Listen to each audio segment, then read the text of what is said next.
سمجھ گیا؟ لیکن پیر سے کسی سے فائدہ نہیں ہو سکتا، اس لیے کہ پیر کا سارا علم جو ہے وہ کتاب و سنت کے اوپر مبنی نہیں ہے، اس میں خیر بھی ہے اور اس میں شر بھی ہے، سمجھ گیا؟ تو خیر و شر دونوں کا وہ مجموعہ ہے۔ تصوف جس کو میں کہتا ہوں اس میں اچھی باتیں بھی ہیں، لیکن اچھی باتیں اس لیے ہیں کہ کوئی مجرد باطل دنیا میں نہیں رہ سکتا، خدا کی دنیا میں اس کی گنجائش نہیں ہے۔ ہر باطل کو اپنے زندگی کے کچھ دن گزارنے کے لیے ضروری ہے کہ اپنے ساتھ کچھ حق کے اجزاء ملائے، مجرد باطل نہیں۔ اس لیے کوئی چیز بھی ایسی نہیں ہے کہ جو مجرد باطل ہو۔ یہودیت بھی مجرد باطل نہیں، نصرانیت بھی مجرد باطل نہیں، سمجھ گیا؟ زردشت کا مذہب بھی مجرد باطل نہیں ہے۔ فلسفے کی جتنی شاخ ہے ان میں بھی کوئی شاخ ایسی نہیں ہے جو میرے علم میں ہے کہ وہ مجرد باطل ہو، ہر ایک کے اندر کچھ نہ کچھ اجزاء مل ہوتے ہیں۔ لیکن ہم کو اور آپ کو ہدایت کے لیے حق کامل کی، حق مجرد کی ضرورت ہے۔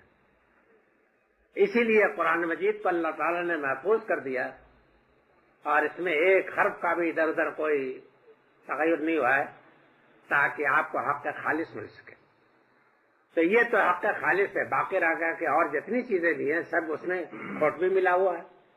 یہ میں نہیں کہتا کہ وہ باطل ہی باطل ہے، میرا مطلب صرف یہ ہے کہ اس میں حق و باطل دونوں ملے ہوئے ہیں۔ کچھ اعتبار نہیں کہ آپ کہاں لکڑی چننے کی کوشش میں سانپ پکڑ لیں، یہ بھی ہوتا ہے نا۔ تو جن چیزوں کے اندر باطل بھی ملا ہوا ہو ان کو تو صرف اس وقت وہ لوگ استعمال کر سکتے ہیں کہ جن کا علم اتنا پختہ ہے کہ وہ ہر جگہ امتیاز کر سکتے ہیں کہ یہ حق ہے اور یہ باطل ہے۔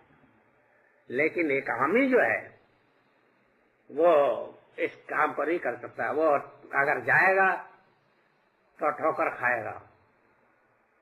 اسی وجہ سے جب حرام حلال کی ساری تفصیلات بتا دی تب اللہ بھی نے کہا کہ اب تم اہل کتاب کا کھانا کھا سکتے ہو۔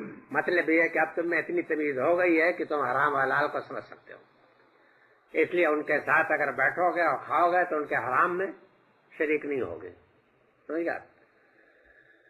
علم کے بعد تو آپ جو چاہے پڑھیں، سمجھ گیا؟ آپ بدھا کا فلسفہ بھی پڑھ ڈالیں، انشاءاللہ اس سے بھی آپ کو خیر حاصل ہوگا۔ لیکن صحیح علم کتاب و سنت کے بغیر جو ہے اگر آپ اس طریقے کی کسی چیز میں پڑھیں گے تو اس سے گمراہی میں پڑ جانے کا نشان۔